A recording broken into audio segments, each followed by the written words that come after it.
आणि लक्ष्मण हाकेंचं गेल्या आठवड्याभरापासून उपोषण सुरू आहे आणि आज लक्ष्मण हाकेंची भेट घेण्यासाठी सरकारी शिष्टमंडळ पोहोचतंय। हे शिष्टमंडळ छत्रपती संभाजीनगर विमानतळावरती दाखल झालंय। या शिष्टमंडळामध्ये कोण कोण आहे तर मंत्री उदय सामंत, गिरीश महाजन आणि अतुल सावे यांचा शिष्टमंडळात सहभाग आहे। संभाजीनगर विमानतळावरनं हे शिष्टमंडळ जालन्यासाठी रवाना होत आहे।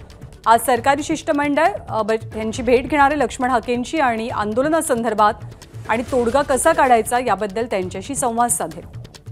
गोपीचंद पडळकर सुद्धा या शिष्टमंडळासोबत आपल्याला दिसतात। लक्ष्मण हाकेंच्या उपोषणासंदर्भात सरकारने पाठवलेलं हे शिष्टमंडळ आज हाकेंसोबत चर्चा करणार आहे।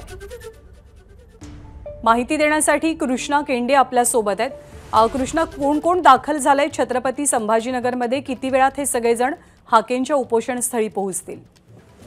आता आपण पाहिलं तर काही वेळापूर्वीच हे शिष्टमंडळ या ठिकाणी छत्रपती संभाजीनगरच्या एअरपोर्टवर पोहोचलेलं आहे। अतुल सावे या शिष्टमंडळात आहेत, ते देखील आहेत। उदय सामंत आहेत, हे देखील या शिष्टमंडळात थोड्याच वेळात उपोषण स्थळी पोहोचतील।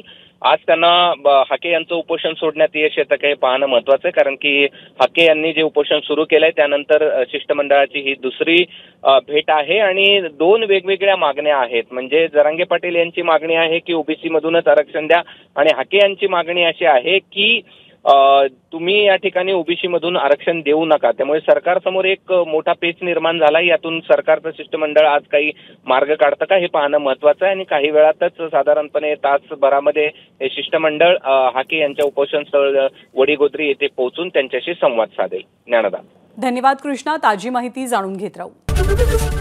एबीपी माझा, उघडा डोळे बघा नीट।